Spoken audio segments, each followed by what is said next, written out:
ನಮಸ್ಕಾರ ಸ್ನೇಹಿತರೆ, ಪ್ರತಿಬಿಂಬ ಚಾನೆಲ್ಗೆ ಸ್ವಾಗತ. ಇವತ್ತೊಂದು ಸುಂದರವಾದ ಶಿವನ ಕಥೆಯನ್ನು ಹೇಳುತ್ತಿದ್ದೇನೆ. ಆ ಊರಿನ ಹೆಸರು ಅಘೋರಪುರ ಎಂದು. ಅದು ಸಾಮಾನ್ಯ ಊರಲ್ಲ, ಏಕೆಂದರೆ ಅಲ್ಲಿ ಸೋಮವಾರ ಬಂದರೆ ಎಲ್ಲವೂ ತಿರುಗಿಬಿಡುತ್ತಿತ್ತು. ಉಳಿದ ದಿನಗಳು ಹೇಗಿದ್ರೂ ಇರಲಿ, ಆದರೆ ಸೋಮವಾರ ಅಘೋರಪುರದಲ್ಲಿ ಏನೋ ಆಗುತ್ತಿತ್ತು. ಬೆಳೆ ಬೆಳೆದರೆ ಸೋಮವಾರವೇ ಮೊಳಕೆ ಬರುತ್ತಿತ್ತು. ಜಗಳ ಇದ್ದರೆ ಸೋಮವಾರವೇ ಶಮನವಾಗುತ್ತಿತ್ತು.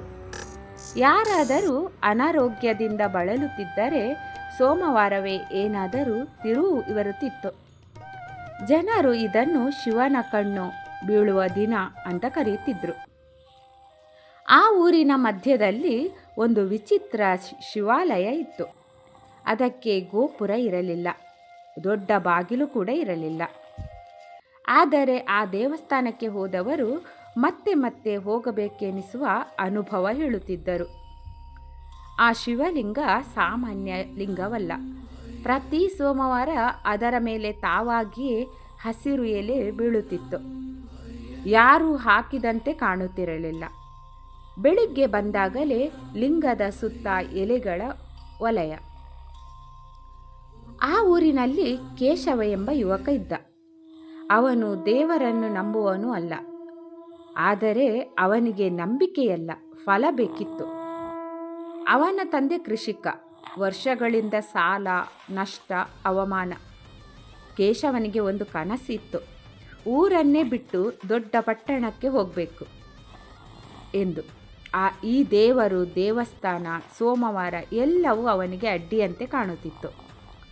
ಒಂದು ಸೋಮವಾರ ಊರಿನಲ್ಲಿ ದೊಡ್ಡ ಜಾತ್ರೆ ಇತ್ತು. ಶಿವನಿಗೆ ವಿಶೇಷ ಪೂಜೆ. ಎಲ್ಲರೂ ಹಬ್ಬದ ಉಡುಗೆ, ಭಕ್ತಿ ಹಾಡು ಹಾಡುತ್ತಿದ್ದರು. ಆದರೆ ಕೇಶವ ಮಾತ್ರ ಕೋಪದಿಂದ ಇದ್ದ. ಆ ದಿನವೇ ಅವನು ಊರನ್ನೇ ಬಿಟ್ಟು ಹೋಗಲು ತೀರ್ಮಾನಿಸಿದ್ದ. ಆದರೆ ಅವನ ತಂದೆ ಅಸ್ವಸ್ಥರಾದರು. ಔಷಧಿ ತರಲು ಹಣ ಇರಲಿಲ್ಲ. ಜಾತ್ರೆ ನಡೆಯುತ್ತಿದ್ದರಿಂದ ಯಾರೂ ಸಾಲ ಕೊಡಲಿಲ್ಲ. ಕೋಪದಲ್ಲಿ ಕೇಶವ ನೇರವಾಗಿ ಶಿವಾಲಯಕ್ಕೆ ಹೋದ. ನೀನು ದೇವರಾಗಿದ್ದರೆ ನನ್ನ ಜೀವನ ಇಷ್ಟೊಂದು ಹಾಳು ಯಾಕೆ? ಅವನು ಜೋರಾಗಿ ಕೇಳಿದ. ಯಾವುದೇ ಅಶುಭವಾಗಲಿಲ್ಲ, ಆಕಾಶ ಬಿರುಗಾಳಿ ಆಗಲಿಲ್ಲ. ಆದರೆ ಅಷ್ಟರಲ್ಲಿ ದೇವಸ್ಥಾನದ ಒಳಗಿನಿಂದ ಒಬ್ಬ ಅಜ್ಜ ಹೊರ ಬಂದರು. ಅಜ್ಜನ ಕಣ್ಣುಗಳು ವಿಚಿತ್ರವಾಗಿದ್ದವು. ವಯಸ್ಸಾಗಿದ್ದರೂ ಧ್ವನಿ ಗಂಭೀರ. ಶಿವನಿಗೆ ಪ್ರಶ್ನೆ ಕೇಳೋದಾದರೆ ಸೋಮವಾರವೇ ಸರಿಯಾದ ದಿನ ಅಂದರು.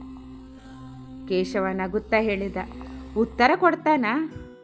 ಅಜ್ಜ ನಿಧಾನವಾಗಿ ಹೇಳಿದರು. ಉತ್ತರ ಕೊಡಲ್ಲ, ಆದರೆ ದಾರಿ ತೋರಿಸ್ತಾನೆ ಎಂದರು. ಅಜ್ಜ ಕೇಶವನ ಕೈಗೆ ಒಂದು ಚಿಕ್ಕ ತಾಮ್ರದ ನಾಣ್ಯ ಕೊಟ್ಟರು. ಇದನ್ನು ಇವತ್ತಿನ ಸೂರ್ಯಾಸ್ತದ ಒಳಗೆ ಊರಿನ ಉತ್ತರ ದಿಕ್ಕಿನ ಹಳೆಯ ಸ್ಮಶಾನದ ಬಳಿ ಇರುವ ಬಂಡೆಯ ಮೇಲೆ ಇಡು. ಏನೂ ಕೇಳಬೇಡ, ಏನೂ ಭಯಪಡಬೇಡ ಎಂದರು. ಕೇಶವ ನಂಬಲಿಲ್ಲ. ಆದರೂ ಅವನ ಬಳಿ ಬೇರೆ ದಾರಿಯೂ ಇರಲಿಲ್ಲ.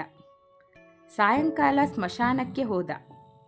ಅಲ್ಲಿ ಒಂದು ದೊಡ್ಡ ಕಲ್ಲು. ಅದರ ಮೇಲೆ ಅಜ್ಜ ಹೇಳಿದಂತೆ ನಾಣ್ಯ ಇಟ್ಟ.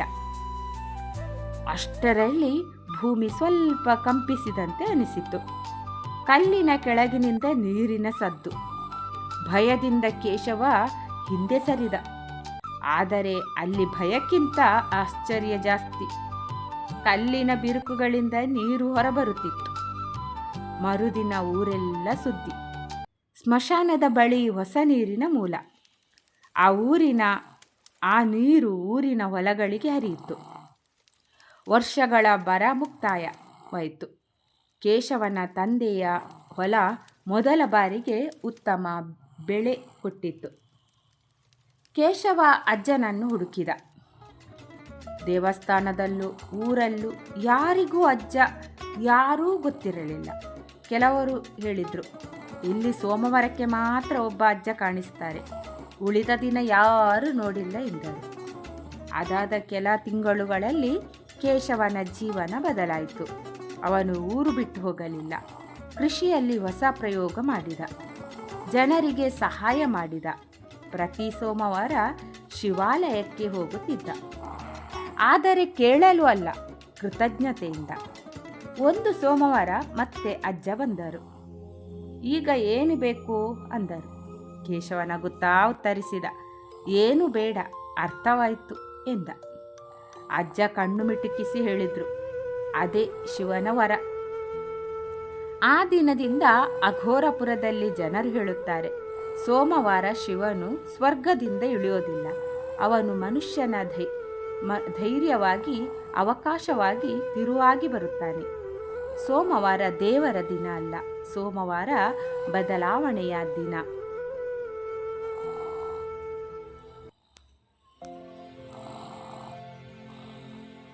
ಧನ್ಯವಾದಗಳು ಸ್ನೇಹಿತರೆ. ಈ ಕತೆ ನಿಮಗೆ ಇಷ್ಟವಾಯಿತು ಅಂತ ಅಂದ್ಕೊಂಡಿದ್ದೀನಿ. ಇಷ್ಟವಾಗಿದ್ದರೆ ಪ್ಲೀಸ್ ಲೈಕ್ ಕೊಡೋದನ್ನು ಮರಿಬೇಡಿ. ಅದೇ ರೀತಿ ಒಂದು ಸುಂದರವಾದ ಕಮೆಂಟ್ ಹಾಕಿ. ಮುಂದಿನ ಕಥೆಯಲ್ಲಿ ಸಿಗುವ. ಅಲ್ಲಿ ತನಕ stay tune. Bye bye, take care.